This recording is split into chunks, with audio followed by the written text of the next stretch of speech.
What's going on, guys? Welcome back to another episode of Hustle with JesseW. And yes, I'm back, and check out this recap.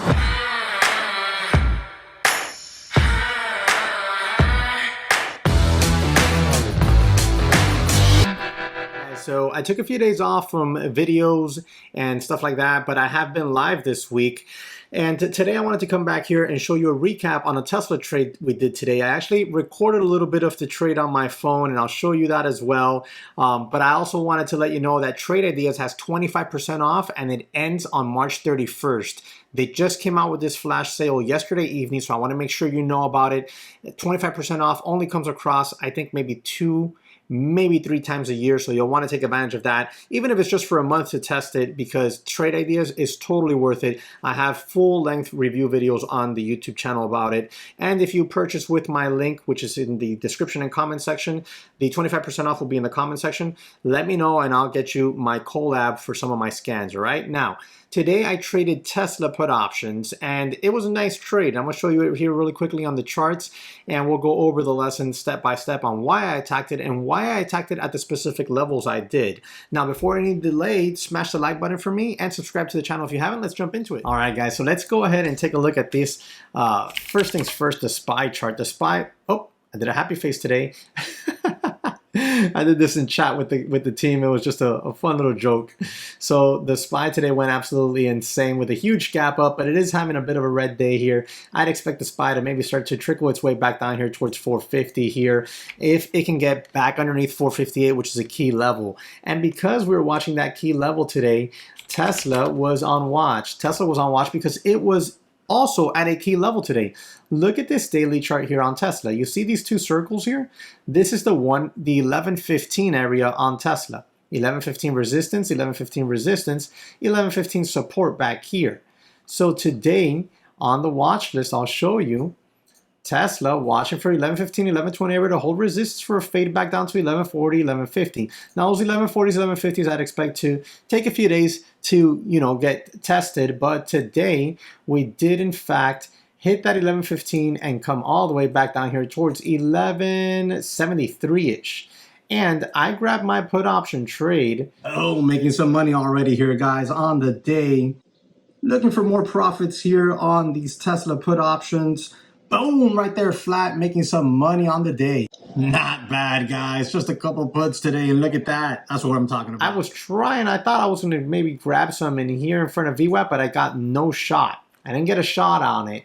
And I said, okay, you know what? It's no big deal. I'm going to sit here and I'm going to wait. I don't think VWAP gets tested again. In fact, if VWAP would get tested again, I think it might actually try to break up and over it. So I thought to myself, what's the next level?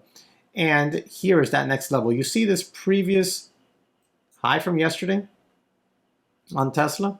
You see this kind of like double top action here on Tesla yesterday? That's yesterday. Watch what happens when we fast forward here a little bit. Right there. Look at that resistance right there. When that came into play, I got in here, got my puts, and I got long the Tesla put options 1090 strike at April 1st expiration, and I got in there on an average of 27.35. I didn't get my full fill. I wanted a little bit more contracts. I only got about half the size I wanted. Made it difficult because, man, if I would have gotten the remainder, if I would have gotten that last 50%, my God, what a day this would have been. But nonetheless, got my puts in here, set my stop over 1099, and got down here to the low of day, which was right here. I went ahead and took a piece of profit off right there at 28.40 on the ask, and then we quickly dropped right here. Bang. You know what I'm going to do here? I'm going to go back in time some, because then I want to switch over to the SPY. Right in here, as we started to come on back down, I went out, put another order out on the ask at 31.05, and I got my fill, and I got flat right then and there. Already a good trade from 27.35s to 31.05. That's a good trade. But the reason why I did that was because at the time, the SPY was at this 458 zone. This 458 zone is this daily level. As a matter of fact, look what happens here. I'm going to turn this into a daily chart. I'm not going to move that line at all. We'll turn that into a daily. Look at that.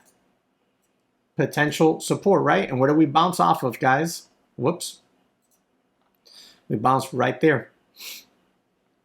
So that's what I was concerned about and why I got flat my Tesla put options. Let's turn this back into a 3-minute chart. Why I got flat my Tesla put options down here. Tesla did extend obviously to the new lows, and those put options actually got up there towards 36, I think maybe even 37 bucks.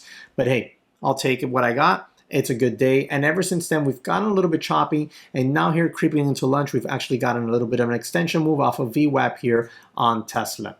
All right, but using those previous highs from yesterday as a resistance zone is what really paid off, and you always want to be mindful of that. Now there's a little bit more that goes into it, like volume profiles. We've gone over it in previous videos, and I go over it in all my courses, of course. So make sure you check out the daytraderchatroom.com and the links in the description section. DTC Lite, DTC Pro. Remember, DTC Lite, the 30 days for free, ends on March 31st. So take advantage of that. All right, guys, remember tomorrow at 8 a.m. I'll be back on the live stream. So I hope to see you there on YouTube here at 8 a.m. Hope you're having a great day. Thank you very much for watching. I'll catch you on the next one.